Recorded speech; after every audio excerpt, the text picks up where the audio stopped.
오늘 본문 1절은 아합이 엘리야가 행한 모든 일과 그가 어떻게 모든 선지자를 칼로 죽였는지를 이세벨에게 말한 것으로부터 시작이 되죠. 그 일은 우리가 이미 본 것처럼 갈멜산에서 있었던 일이고, 그때 이제 바알 선지자들을 죽인 일에 대한 것입니다. 이세벨은 이 일에 관해서 듣고는 사신을 엘리야에게 보내서 내가 내일 이맘때에는 반드시 내 생명을 저 사람들 중에 한 사람의 생명과 같게 하리라. 그렇지 않냐면 신들이 내게 벌 위에 벌을 내림이 마땅하니라 라고 전합니다. 즉 엘리야, 네가 내가 아끼는 바알 선지자를 죽였으니 내일 이맘때에는 반드시 너를 죽일 것이라는 것을 신들의 이름으로 맹세를 했다는 것이죠. 이미 하나님의 선지자들을 살해했던 여자 아닙니까? 그렇기 때문에 아무 꺼리낌 없이 자신의 신들의 이름으로 엘리야를 죽이겠다고 맹세를 한 겁니다. 참으로 사악하기 그지없는 여자죠. 그런데 이로 인해서 엘리야가 자기 생명을 위해 도망하여 남쪽 유다에 속한 브엘세바에 이르게 되었다는 겁니다. 이세벨의 손이 닿지 않는 곳으로 도망갔다는 뜻도 되지만, 그곳에서 과연 무엇을 할 수 있겠습니까? 사람이 없는 지역으로. 그뿐만 아니라 브엘세바의 사환을 머물게 하고는 엘리야 자신은 네게부 광야로 들어가서 하룻길을 가서 로뎀나무 아래 앉아서 죽기를 청했습니다.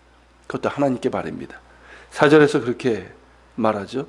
여호와여 넉넉하오니 지금 내 생명을 거두시옵소서. 나는 내 조상들보다 낫지 못하나이다. 이러고는 로뎀나무 아래에 쓰러져 잠이 들었습니다. 이런 엘리야의 모습이 어떻습니까? 조금 당황스럽지 않나요? 갈멜산에서의 그 당당하고 충만했던 모습은 온데간데 없이 사라지고, 이세벨이 죽이려고 하자 도망하여 네게부 광야로 들어가 죽기를 청하고 있습니다. 어떻게 된 것일까요? 무엇이 잘못된 것일까요? 분명 엘리야는 하나님의 명령에 순종하여 모든 일을 했고, 정말 하나님을 전적으로 신뢰하여 갈멜산에서 승리를 한 것입니다. 그 일과 3년의 가뭄이 끝나고 큰 비를 내린 일과 하나님의 능력으로 마차를 탄 아합보다 더 빨리 이스라엘 성읍 어기에 다다른 일로 인해서 큰 변화가 일어날 것이라고 믿었습니다. 그 모든 상황을 직접 보았거니와 자신이 선대한 아합이 자신의 잘못을 깨닫고 그 악한 행위를 돌이킬 것을 기대했고, 그 부인 이세벨도 우상을 포기하고 하나님께로 돌아올 것을 기대했을 것입니다. 이스라엘 백성들 역시 바알을 버리고 하나님께로 돌아올 것을 기대했습니다. 바알과 아세라의 모든 우상들이 무너지고 이스라엘 가운데 하나님의 이름만이 높아지기를 기대했습니다. 그런데 달라진 것이 없습니다. 아합과 이세벨은 고사하고 백성들도 달라지지 않았습니다. 갈멜산에서의 순종은 크고 두려운 이적으로 인한 잠시 잠깐의 행동이었을 뿐, 여전히 그들은 바알을 따르면서 하나님과 바알 사이에서 머뭇거리고 있었습니다. 아합과 이세벨이 그 죄를 돌이키지 않고 계속 악행을 한다면 최소한 백성들이 들고 일어나 아합과 이세벨을 권좌에서 몰아냈어야 하는데, 그런 움직임은 조금도 없었습니다. 이세벨이 모든 권력을 동원해서 엘리야를 죽이려 할 때 그를 저지하거나 심지어 엘리야 편에서 함께하려는 백성도 없었습니다. 이세벨이 자신을 죽이려고 하는데 어찌된 까닭인지 하나님도 침묵하고 계십니다. 갈멜산에서 불로 내리시고 큰 비를 내리시고 자신에게 권능을 임하사 달리게 하신 하나님께서 정작 가장 도움이 필요한 이때에 가만히 계십니다. 갈멜산 사건이 일어난 뒤에 왜 멈추고 계신지 알 수가 없습니다. 갈멜산에서 하나님의 선지자는 자신만 남았다고 했지만, 갈멜산 이후의 상황은 철저하게 혼자였고 아무것도 달라진 것이 없기에 외로웠고 허탈감과 무력함에 빠지고 말았습니다. 깊은 피로가 몰려오고 실망과 혼란과 두려움, 우울감과 무기력이 찾아옵니다. 이른바 엘리야 증후군이라고 하는 증상입니다. 이 엘리야 증후군은 실제로 그렇게 불려지는 증상입니다. 지금도. 근데 이 엘리야 증후군이라는 이 증상은 의외로 사역자들에게 많이 나타납니다. 특히 정말 헌신적으로 혼신을 다해서 그렇게 사역을 한 이후에 나타나기도 하고요. 정말 기도 많이 하고 또 믿음을 가지고 큰 프로젝트를 한 후에 나타나기도 하고, 목사들에게, 목회자들에게는 어느 정도 좀 나타나는 현상입니다. 매주일 사역이 끝나고도 나타나기도 하고, 어떤 일을 겪고 나서 나타나기도 합니다. 선교지의 열악한 환경에서 선교사들에게도 이런 증상이 나타나기도 합니다. 이는 일반적인 우울증이나 공황장애와는 조금 다릅니다. 그 증상은 비슷할 수 있지만 근본적으로 일반인들의 증상과는 원인이 조금 다른 부분이 있습니다. 앞서 말한 것처럼 마치 엘리야에게 나타났던 그런 증상들입니다.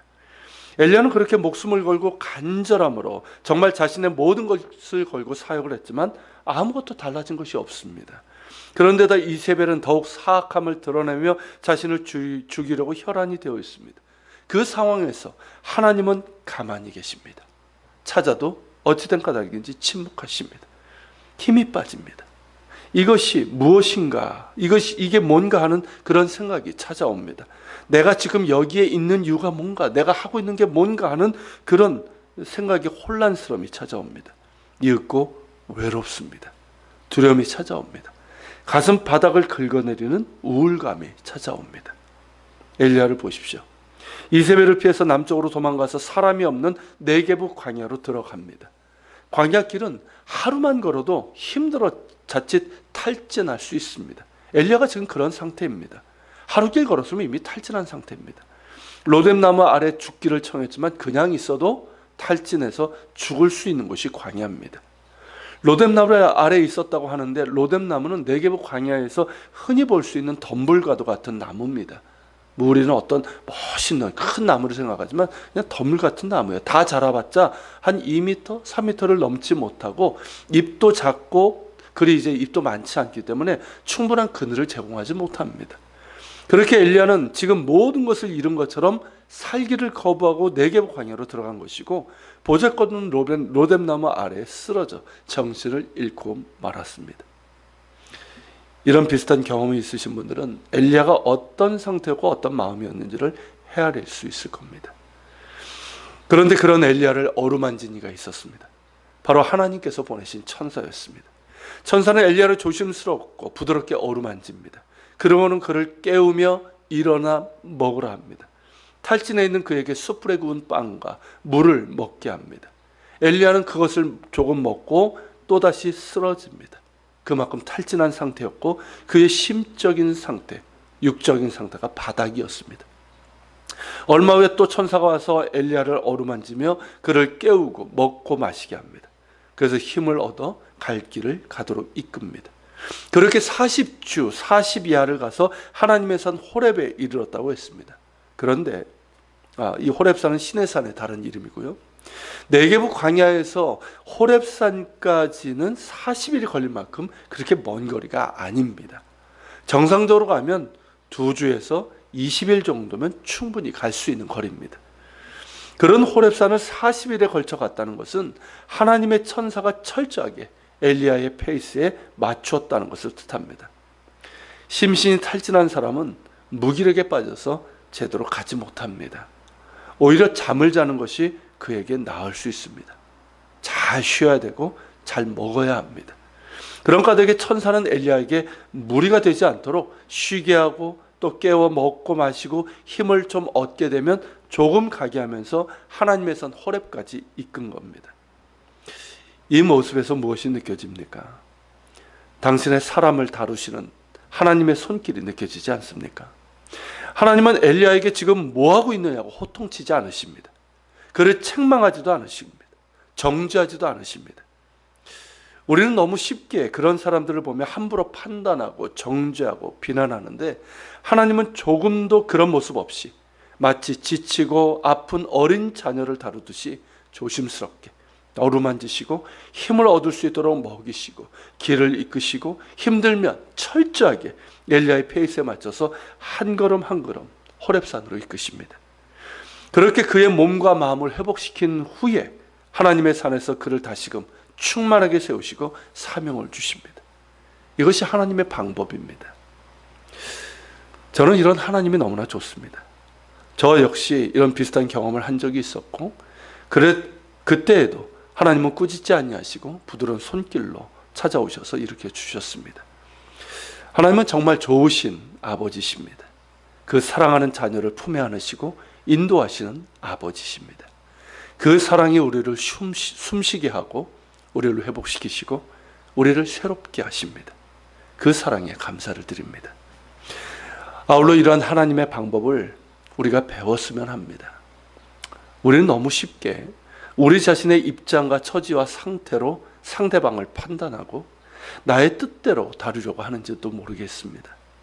그래서 아픈 이를 더 아프게 하고 지친 자를 더 쓰러뜨리는지도 모르겠습니다. 헨리 나우엔의 상처 입은 치유자라는 책에서 나타난 예수님의 모습을 생각하게 되는데요.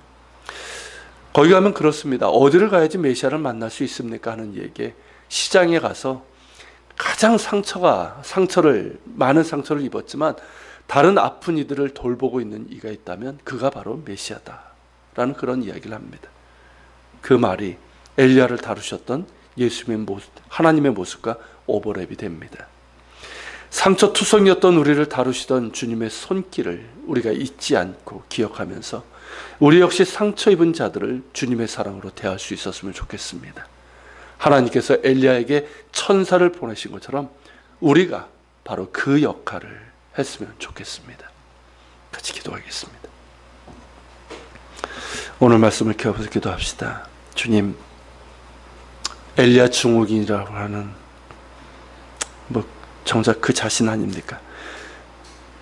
그렇게 심신이 지치고 영적으로도 탈진한 그를 다루시는 주님의 손길을 보면서 참 하나님이 얼마나 좋으신 분이고 그 자녀들을 정말 어린아이를 품에 안는 아비의 마음으로 그렇게 하시는지를 보게 됩니다. 주님, 그 사랑을 우리에게 허락해 주시면 감사하고 그 사랑이 늘 우리를 향해 있음을 기억하게 하여 주옵소서.